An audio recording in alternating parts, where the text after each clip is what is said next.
देहि सौभाग्य आरोग्यम देहि में परमम सुखम रूपम देहि जयम देहि यशो देहि दिशो जही। माँ भगवती के चरणों में कोटि कोटि प्रणाम।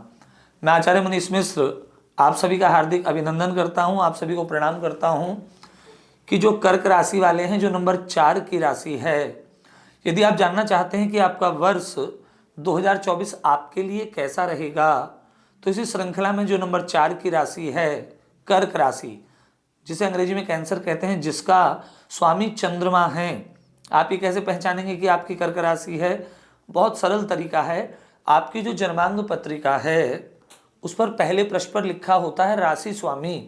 राशि के आगे यदि लिखा हुआ है कर्क और स्वामी जिसका है चंद्र, यदि आप ऐसे नहीं पहचान पाते तो उसका दूसरा तरीका ये है, जो आपकी लग्न कुंडली है, यदि वहां उसमें 4 नंबर पर चंद्र लिखा हुआ है तो आपका जन्म सौभाग्य से कर्क राशि में हुआ है और आपकी जो जन्म की राशि है कर्क राशि है। कर्क राशि की बहुत सारी विशेषताएं हैं और राशियों से कई चीजों में कर्क राशि अलग है, लेकिन आज हम कर्क राशि की बात नहीं कर रहे हैं। आज हम बात करेंगे कर्क राशि का जो राशिफल है 2024 का आपके लिए कैसा रहने वाला है। 2024 आपकी आर्थिक स्थिति को लेकर, आपके स्वास्थ्य को लेकर, आपके परिवार में सभी से आपके संबंधों को लेकर आपकी जो कर्क राशि है वो कैसी रहने वाली है। जो 2024 है, यदि इसके अंकों का कुल योग किया जाए तो वो बैठता है 8, अर्थात ये भी कह सकते हैं कि ये शनि का वर्ष है और आपकी कर्क राशि पर शनि की जो है वो ढैया भी चल रही है।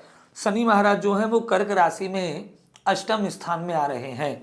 अष्टम स्थान में जो शनि महाराज हैं वो कर्क राशि वालों के लिए जिनका लग्नेश अच्छा नहीं है, अब लग्नेश अच्छा है या बुरा है ये किसी कुशल ज्योतिषी से ही परामर्श करके आप इस बात को पता कर सकते हैं।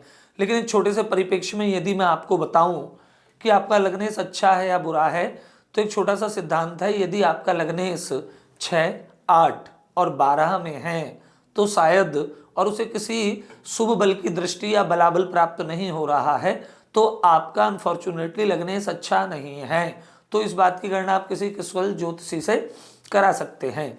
लेकिन शनि जो अष्टम है ये आपके लिए, यदि आपका लग्नेश अच्छा है तो अच्छा रहने वाला है। लेकिन कर्क राशि वालों को थोड़ा सा मार्च और जून में एक्सीडेंट से या हेल्थ इश्यूज से थोड़ा सा सचेत रहना ही पड़ेगा। इन 2 महीनों में यदि आप अपने स्वास्थ्य का ध्यान नहीं करेंगे और लापरवाही करेंगे तो आपका समय अच्छा नहीं रहेगा। अब बात करते हैं बृहस्पति की। बृहस्पति 10वें भाव में स्वय राशि में है। केंद्रे वाचस्पति यथा सर्व दोषो विनश्यति। यदि केंद्र में गुरु बृहस्पति हैं तो सारे दोषों का समन करते हैं। सारे दोषों का समन कैसे करते हैं, कहने का तात्पर्य ये है कि यदि आप किसी प्रकार की कोई योजना बना रहे हैं तो वो योजना आपकी साकार हो जाएगी। केंद्र में बृहस्पति होने से, 10वें भाव में बृहस्पति होने से आपको उन कार्यों को करने में थोड़ा सा कष्ट होना, कार्य का विलंब से होना, कार्य का सही समय पर न हो पाना, ये सारी दिक्कतें थोड़ी सी आपके साथ अवश्य ही रहेंगी। लेकिन अंततोगत्वा जो कंक्लूजन होगा वो आपके फेवर में होगा। बृहस्पति 10वें भाव में होने से हंस योग का निर्माण तो करेंगे ही करेंगे, आपके जीवन में नई ऊर्जाएं लाएंगे। चंद्रमा का जो अल्प फल है वो ये बताता है कि आपको नई नई चीजों से जुड़ने का सौभाग्य प्राप्त होगा। आप अपने स्वास्थ्य को लेकर गंभीर रहेंगे और अपने ऊपर और अपने स्वास्थ्य के ऊपर आप सही प्रकार से समय देंगे, जिसके फलस्वरूप आपका जो स्वास्थ्य है, आपकी जो सेहत है वो आपके अनुरूप कार्य करेगी। आपका जो औरों से अलग व्यवहार है, जो सकारात्मक रूप में है, वो आपको अच्छे परिणाम देने वाला है। अब बात करते हैं आपके भाग्य स्थान में राहु की। तो जो राहु है वो भाग्य स्थान में आपका थोड़ा सा साथ तो अवश्य देंगे, लेकिन कुछ अवरोध ऐसे हैं जिनकी वजह से आपको पीड़ा या कष्ट अवश्य होगा। जो कर्क राशि वाले हैं उन्हें वर्ष 2024 में पैरों में पीड़ा रहने की प्रबलतम संभावनाएं हैं। तो पैरों में पीड़ा से बचने के लिए गणेश जी को दूब घास आदि चढ़ाना, ये मंत्र मैं बताऊंगा। और जो केतु तृतीय भाव में है, ये राहु केतु सप्तम, जहां राहु बैठा है वहां से सप्तम केतु आपको मिलेगा, और जहां केतु बैठा है वहां से सप्तम राहु का प्लेस होगा। तो आपके भाई बहनों से किसी भी प्रकार का आपका कोई मनमुटाव हो सकता है। केतु की वजह से कुछ आलस्य भी आपको परिणत अवश्य महसूस होंगे। तो आपको राहु केतु को सकारात्मक रखना है। सकारात्मक कैसे रखना है? रात को लेट भोजन नहीं करना है। रात को सोने से पहले कम से कम 2 घंटे तक भोजन कर लेना है। स्ट्रीट फूड, बासा फूड और जो भोजन ऋतु के अनुसार नहीं होता, हितभुक मितभुक ऋतभुक, ऐसे भोजन का आपको परित्याग करना है।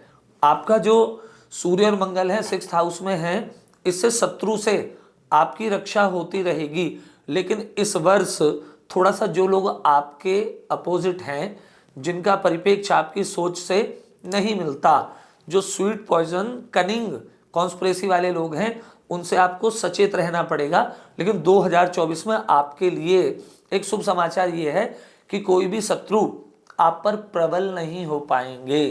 अब एक बात का विशेष ध्यान रखिएगा कि 2024 में आप अपने धन के परिप्रेक्ष्य को लेकर बहुत जागृत रहेंगे, बहुत कॉन्शियस रहेंगे। लेकिन आपको अपने धन का इन्वेस्ट बहुत सोच समझकर करना है। शॉर्ट टर्म्स में धन को बढ़ाने का किसी भी प्रकार से कोई प्रयास नहीं करना है। इलीगल कोई भी इन्वेस्टमेंट आपको नहीं करना है। भूमि, वाहन, भवन, इसके शुभ योग आपके 2024 में आपको प्राप्त हो रहे हैं। बात करते हैं वैवाहिक जीवन की। जो विवाह योग्य हैं, अप्रैल के बाद या अप्रैल के आसपास उनके विवाह के शुभतम योग बनने की प्रबलतम संभावनाएं हैं। और आपकी यात्राओं की बात करते हैं तो इस वर्ष ज़्यादा यात्राएं आपके साथ नहीं रहेंगी। अब 3 बातों का जो आपको विशेष ध्यान रखना है, वो बात यह है कि कर्क राशि वालों को 2024 में आलस्य से बचना है और अपने भाई बहनों का सदैव साथ देना है। तो उससे आपका पराक्रम उदय होगा, आपका मंगल सकारात्मक होगा। दूसरा आपको क्या करना है? दूसरा आपको वाहन चलाने में अतिरिक्त सतर्कता कैसे बरतनी है कि जब भी वाहन स्टार्ट करें तो 4 पंक्तियां, श्री गुरु चरण सरोज रज निजमन मुकुर सुधारी, बरनऊ रघुबर बिमल जसु जो दायक फलचारी, बुद्धिहीन तनु जानिके सुमिरौ पवन कुमार, बल बुद्धि विद्या देहु मोहि हरहु कलेश विकार। ये 4 लाइनें पढ़कर यदि आप अपनी यात्रा आरंभ करेंगे तो वाहन से किसी भी प्रकार का आपको कोई भी नुकसान नहीं होगा। अब तीसरी ऐसी कौन सी बात है कि जिसका आपको विशेष ध्यान रखना है? तीसरी बात यह है कि आपको किसी भी प्रकार से कोई रिस्की इन्वेस्टमेंट नहीं करना है। अब 3 उन उपायों की बात करते हैं। यदि आप वो उपाय करेंगे तो अवश्यमेव आपका 2024 आपके अनुरूप रहेगा। हर सोमवार यदि संभव हो तो पंचामृत, दूध, दही, शहद, घी, गंगाजल भगवान शिव को अर्पित करना है और वहां बैठकर कुछ समय के लिए ओम नमः शिवाय का जाप करना है। एक बात। दूसरा, यदि आप चाहते हैं आपका 2024 आपके अनुरूप रहे, आपके अनुकूल रहे, जो कार्य आपने सोचे हैं वो सारे कार्य आपके होते रहें, तो आपको ये करना है कि हर पूर्णिमा पर गरीब व्यक्तियों में थोड़ा सा शाम के समय खीर का वितरण करना है। तीसरा अंतिम उपाय, यदि आप चाहते हैं आपका 2024 बहुत अच्छा रहे तो अपने घर का वायव्य कोण, जिसे कहते हैं नॉर्थ वेस्ट, उसे साफ रखना है और यदि वहाँ वास्तु इम्बैलेंसेस हैं तो उन्हें ठीक करना है। तो आप देखेंगे कि आपका 2024 आपके अनुरूप जा रहा है। आपने जैसा सोचा वैसा हो रहा है। जो हम सोचे वैसा होता रहे, इससे अच्छा जीवन में कुछ नहीं हो सकता। मैं भी आपके लिए ये आशा करता हूँ, कामना करता हूँ कि आपका 2024 आपके लिए सुखद, सौभाग्यशाली और समर्थ वर्ष बने। आपको इतना समर्थ बनाए कि आप अपने सारे दायित्वों को भली प्रकार से निभाएं। आपका 2024 आपके लिए बहुत शुभ हो। अपना बहुत ध्यान रखें। नमस्कार।